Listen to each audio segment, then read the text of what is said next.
Wilson going for Metcalf on the deep ball. This is caught inside the 15. And deep he goes into Jets territory before being taken down. On first down, Carson. And he's going to be brought down just shy of the 5 at the 6. Give him 5 on the carry there, and it'll be second down.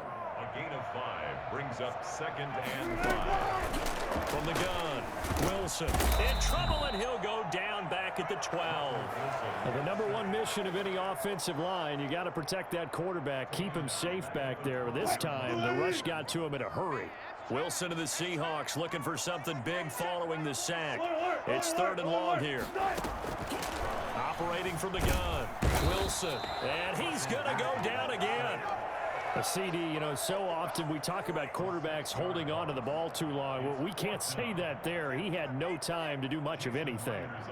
On comes the Seahawk kicker here on 4th down. It's Jason Myers. From the left hash, it's a 36-yard attempt. And Myers able to knock it through.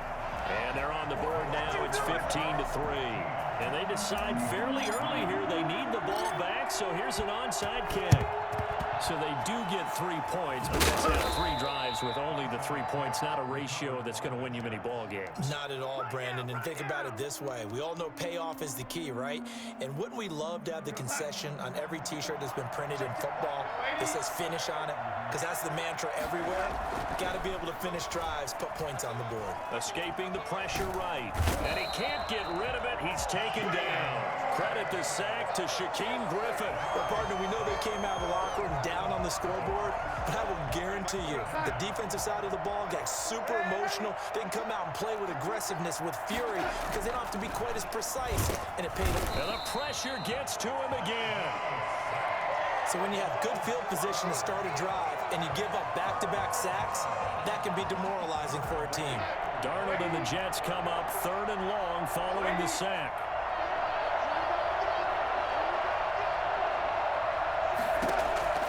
Darnold from the gun. And the throw there going to be incomplete. They certainly had good starting field position on that drive, but couldn't do anything with it after 3 plays. Have to admit that that's a disappointing end to excellent field position. When that drive started, they had 6 points that they were thinking about.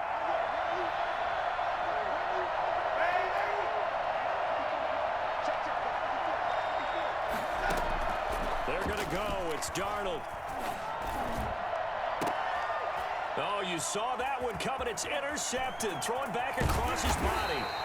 Picked off by the former first-round pick, Demarius Randall. And the return out shy of midfield to the 46-yard line. Wilson, the Seahawks take over now 1st and 10 at their own 46. After the interception, here's Wilson. He'll be taken down. The Jets get in there for the sack.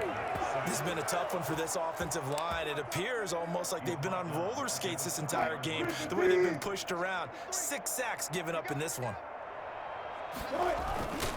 On 2nd down, it's Carson. They'll get about 3 as he's brought down right around the 42. Well, they still have time to get him established, but in my estimation, they've got to pick up the urgency here. They've got to get quickly in and out of the huddle and run off a bunch more plays. And he finds a man. It's Olsen. And he is going to have a Seahawks first down as they're able to get the 3rd down conversion. And they run the option here on 1st and 10. And this will be a gain of 5 as he gets it to the 30. The first down run got 5. Here's 2nd and 5. It's a gain of 5. Brings up 2nd and from the gun, Wilson. Here's Carson with a catch out of the backfield. And inside the 20 before he's brought down. Still in search of their first touchdown of the game, but they're on the move. 1st and 10. Back now in Seattle, Washington. It's the Seahawks with possession of the football, but they do trail here to begin quarter number 4. So the ball down to the 16 here for 1st and 10. This is Carson.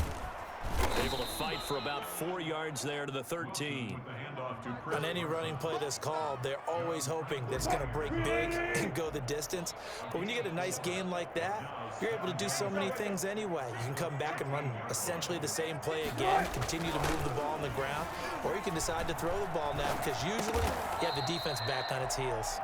And the Seahawks are going to have a 1st and goal coming up as the tackle made at the 3-yard line. But correct me if I'm wrong. Yeah, you're down 2 scores. I don't think you need to rush just yet, but you can't take your time either. Yeah, even if you don't want to commit to full 2-minute offense, you have to up the tempo, up the urgency. Maybe you're starting to call 2 plays in a huddle each time you snap the ball. They'll roll him out right. And he's got it. That catch good for only a couple. One thing you're hoping for when you run drag routes, you're able to hit a receiver in stride, and he can pick up a lot of yardage after the catch. But in this situation, the defense was effective, able to stop him before he could get a good head of steam going. And he's got it. Caught in the end zone for the Seahawk touchdown. Nick Ballore there to make the grab. And the Seahawks have made this a 1-score game. So they go play action, 3 tight ends out there in the heavy set. Well, they showed everything that suggested running play. Just what you mentioned, 3 tight ends, heavy formation, able to go play action off of it because if you're a defender, you're thinking it's a running play with that much beef on the field. But they passed it, and they got 6 out of it.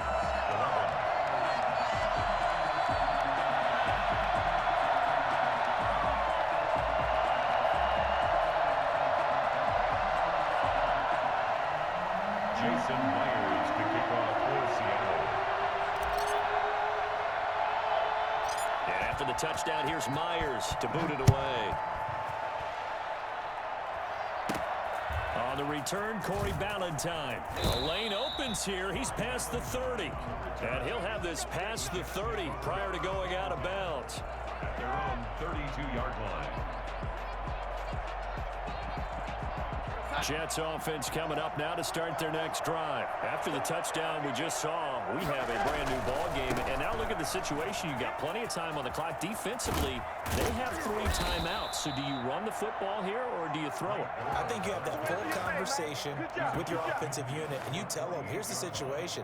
They've got all their timeouts, so we are not going to play this conservatively. We've got to attack them. We've got to make them use those, gain the ground that we need in order to put this game away.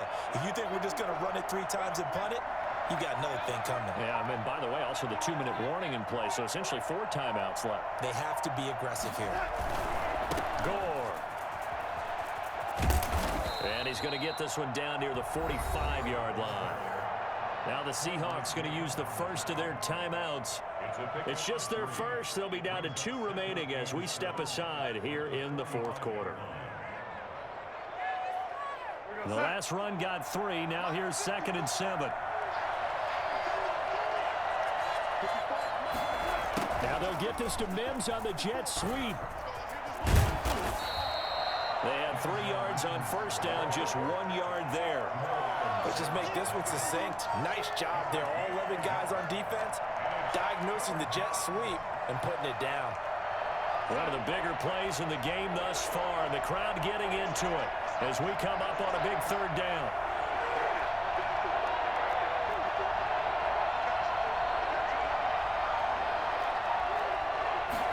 On 3rd down, they're going to go with the option. A quick toss outright. And he's corralled, but not before getting it inside the 35. And his defense here going to burn their 2nd timeout. But you can also factor in another timeout that they'll get when the clock stops at the 2-minute warning.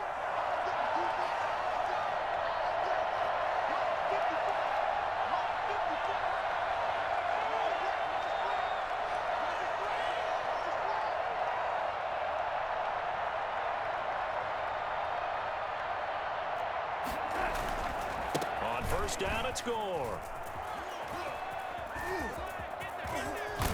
And he'll go out of bounds inside the 15-yard line. Now a timeout coming in here defensively as they stop it before the 2-minute warning with 2:09 to go in the game.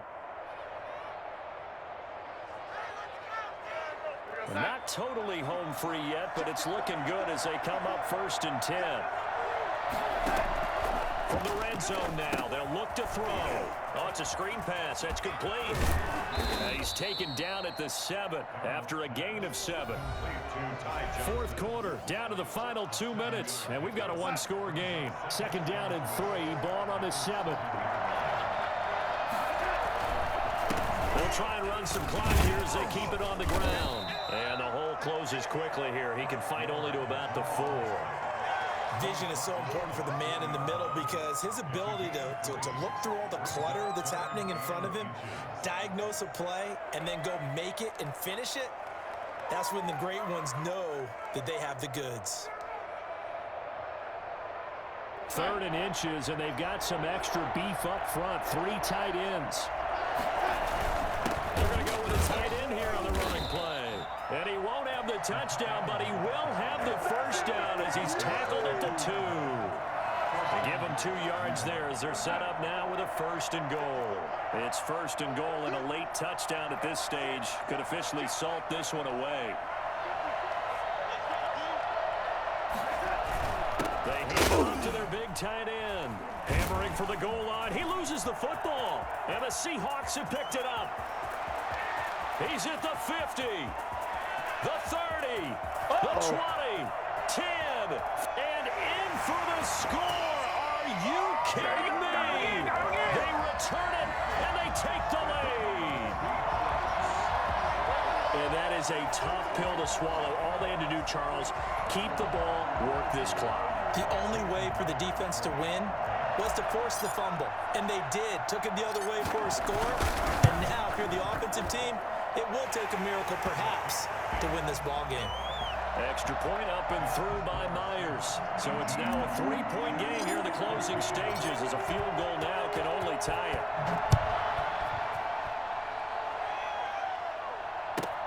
Valentine to return. And not much happening on the return as he'll get this to about the 23. The Jets take over 1st and 10. At their own 23 yards. Jets offense coming up now to start their next drive. They're only in need of a field goal, a decent amount of time on the clock. So tell me if I'm wrong. You don't have to be too panicked here. No, not at all. I agree with you. And this is where your preparation and your confidence comes into play. They've worked on these situations. They practice this all the time, They practice it all the time. They know what they want to get done. And in a lot of cases, the great competitors, they love this situation. They think they can go ahead and get it done. They practiced it. We'll see if practice makes perfect. Completing it to the right side, Johnson. They'll give him 8 on the play, and that'll bring up a 3rd down. Darnold now to throw. Forced out to his left. And this is going to be incomplete. Certainly appeared to take away his first read, and by the time he tried to look elsewhere and find an open target, the coverage was too good. That one falls incomplete. On 4th down, Darnold. And, a crusher there as it's intercepted. Shaquille Griffin with a pick. Right down, and he will take this one home. It's a touchdown. So this defense doubling its pleasure there. Remember, they had the fumble return for a score earlier in the game, and now this time an interception return for another score. Throwing now is Wilson, and he's got it. So the 2-point conversion is good, and they add on to their 4th quarter lead. And after the touchdown, here's Myers to boot it away. Valentine to return. Now on the return, oh no, the ball is loose. And the Seahawks have picked it up. And that might just cement it. A return for a late touchdown. Well, partner, when a team's up this big, this late in the game, I always wonder what's their motivation, because if it's me, I'm thinking about pulling on the reins a little bit. But for them, I don't think it's in their DNA. It's not their head coach's makeup at all. I think his opinion is, you stop us. We're not supposed to pull back ourselves. And they are 3 for 3 on 2-point conversions as he is into the end zone for the score. And the Jets have got it. Well, 4th quarter, they felt like they needed the football back. Unfortunately, they couldn't get it.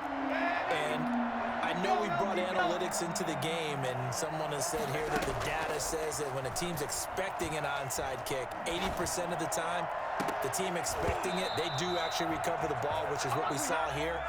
I just wonder if that number is much more of an anecdotal type of a number, kind of like